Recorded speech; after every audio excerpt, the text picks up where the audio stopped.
Hello, everyone. My name is Nico, and I just have a quick deconstruction recommendation for you guys. If you have made the process from Christian to atheist, or if you are in the process, or if you're just a Christian that is curious about the mindset of deconstruction from Christian to atheist, Brandon from Mindshift, I think, just put out a great video on this, and it covers fear of the Lord, fear of doubt, fear of questions, fear of the unknown, and I think that it's very relatable to a lot of people that have gone through this deconstruction process and people that are curious about what it's like thinking through our process and looking back on it, the kind of feelings we may have on it. The video addresses things like that slow grind and that slow pressure that's built over time of breaking down the belief, of coming to reality and facts and how they conflict with our beliefs, and how fear of, again, questions, fear of the unknown can help us push that aside, can help us be like, I'm not going to think about that. I'm not going to finish reading that. I'm not going to keep listening to that. To stick with our beliefs of God and how fear of the Lord, how that could shape us, how that could influence us with our choices, with our thoughts, how we don't want to engage in anything that is going to quote unquote hinder us or stumble us. Um, and just through the process itself, how, you know what, I think this one little clip will actually help put things into perspective. Let's go for about 20 seconds. So as fear loosened, responsibility sharpened, choices moved closer, consequences became immediate. Without hell, harm became concrete. Without heaven, time gained urgency. Morality began pointing outward toward people, toward outcomes, toward the real cost of actions in real lives. And a new version of me started to exist. Yes, the old reflexes still were there. They still surface now and then. They just don't decide anything anymore. And I think a lot of us do get to this point in our deconstruction because we come to the realization that truth will stand regardless of our questions, of our doubts, and it shouldn't be afraid of us coming openly and honestly and saying, hey, these are my questions, these are my hindrances, let's engage in it.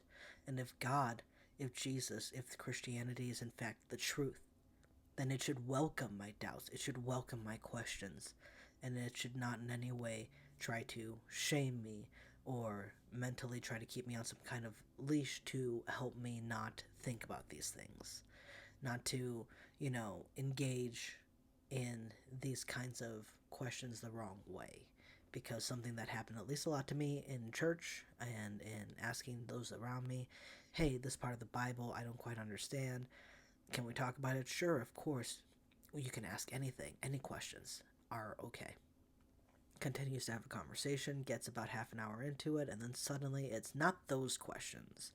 You know, those are just things we cannot understand. We can't understand everything, so it's best just, I don't like to think about that.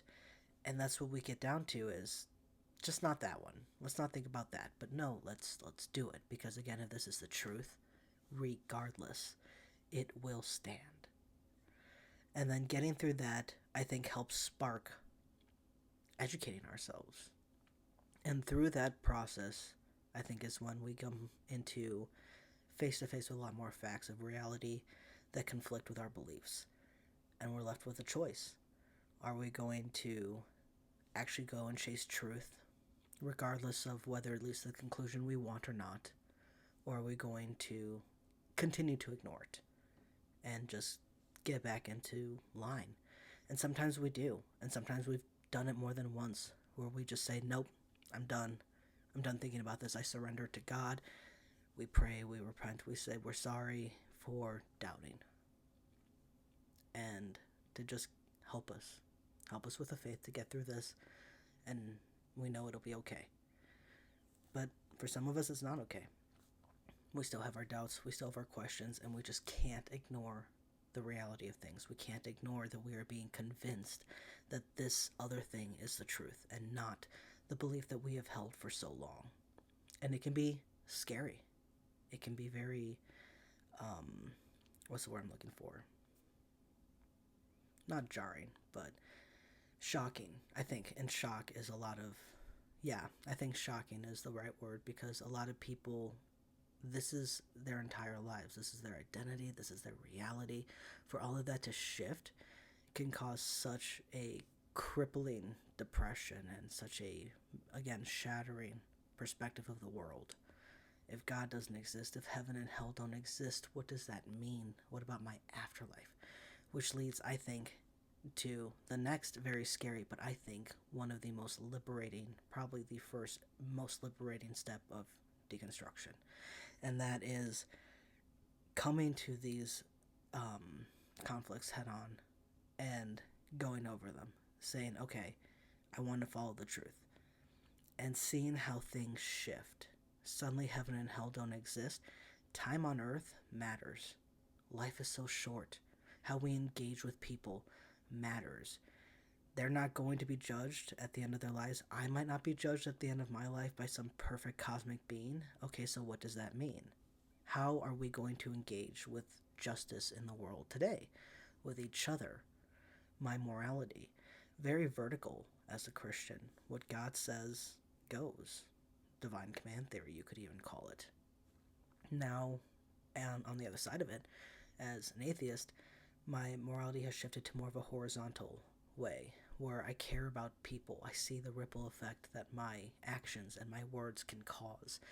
And I, again, when I was a Christian, was able to shed all that responsibility and accountability. I was able to say, I surrender it to God. I am forgiven. I have surrendered it to God.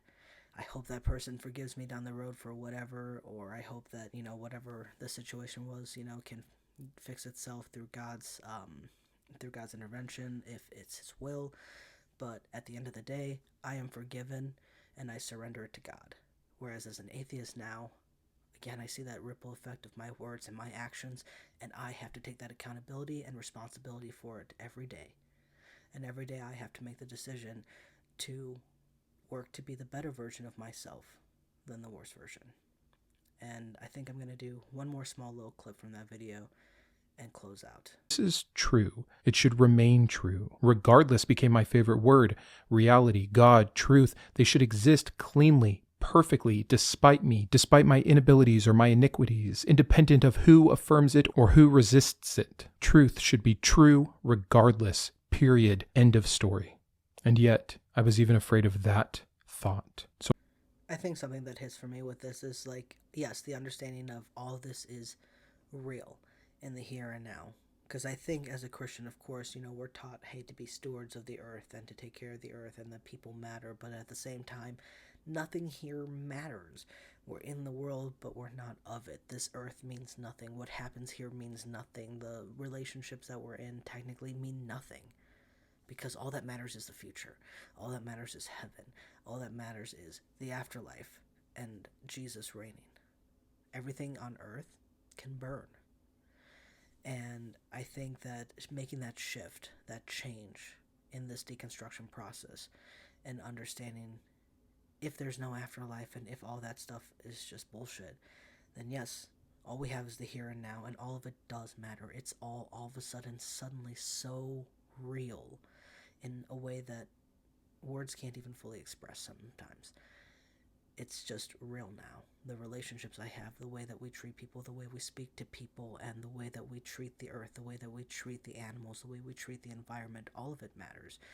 And we should act as such instead of just pretending God has it. It's okay. God won't let it get too bad. Or when it does get too bad, God's just going to reset it by doing a giant judgment of the earth.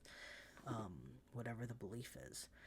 But I think addressing how real it all comes to be is a very big important part of the deconstruction, because a lot of people just say, oh, you just wanted to get away from God so that you can sin and you can do all this evil stuff. I think most of us, when we go through that deconstruction process of Christian to atheist, we all of a sudden want to care for everything a lot more, and we want to love people a lot more, truly love the person, and not just, I love the soul that I believe is inside you, that I want to go to a certain place after we die, but whatever your life is now, just whatever, give it to God. it's, it's your struggle to deal with. Um, but with the whole process of deconstruction, it's long, it's hard, it's painful. There's a lot of bumps in the road, um, lots of depression, lots of crying, lots of rereading the Bible, hearing sermons, asking people for help, and you know what? I I think, at least from my experience, I don't think I've met a single person that has regretted it. I'm sure there are people that do, but I haven't met a single person that has. Deconstruction doesn't have to be scary, just because you hear all these stories of people that make these huge shifts in religious and moral points. Um, but not everyone does. Deconstruction is simply taking your beliefs and breaking them down to understand, what do I believe and why? And the next step of that is reconstruction, where you build it back together. You might end up at the same conclusion you had before, but now you have a much more deeper and intimate understanding of the knowledge that actually makes the good foundation for your position. And it's stronger now because of that deconstruction process. But sometimes, yes, sometimes there's that huge shift of perspective. And you know what? A lot of the times, it can actually be for the better. For me, it was definitely for the better. For Brandon of Mindshift, it definitely seems like it was for the better. At the end, he talks about how life is just so much more precious now. And I share that. I can relate to that so much because when I had that God belief, again, the world could burn. We're supposed to take care of it, but it's never going to get too bad. It's not going to become so problematic because we know what's going to happen in the future. We know that Jesus is going to come back, and we know how the new heaven and the new earth are going to be here. Without that God belief, everything is a lot brighter, a lot more beautiful, a lot matters more, a lot is more meaningful. Human life is more meaningful, animal lives more meaningful. The avoidance of unnecessary pain matters a lot more. All of these things suddenly have a lot more meaning, a lot more worth, a lot more value than they ever did when I held a God belief.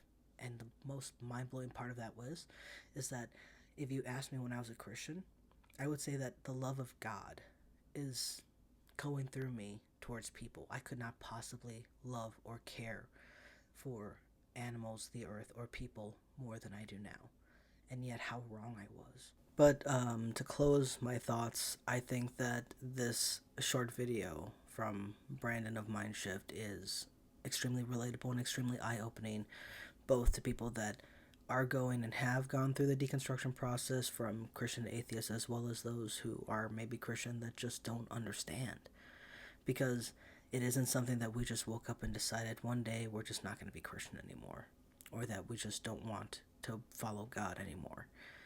This was a long process, and for many of us, we didn't quite realize a lot of the changes until we looked back on it, and we realized a lot of those changes are actually for the better. They make us better, and they make our actions better. It helps us take the responsibility and accountability for ourselves and what we do, instead of just pushing it off, surrendering it to Jesus. We actually want to take the accountability for things, and we actually want to work on ourselves to go ahead and look for the truth, no matter where it leads, even if it's not where we wanted it to go or where our prior beliefs were.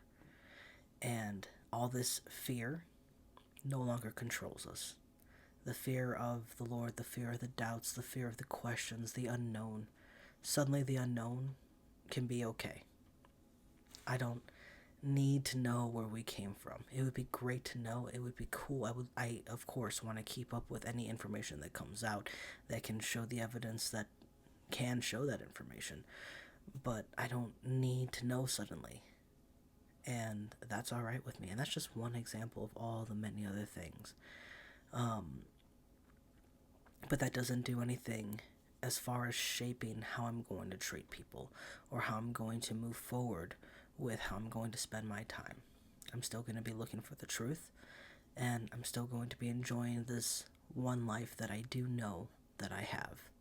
Maybe there might be more, but if there isn't, I want to enjoy this life now because it is beautiful. It is precious. And when we see the ugly in it, we should take that accountability and that responsibility to try to make it better.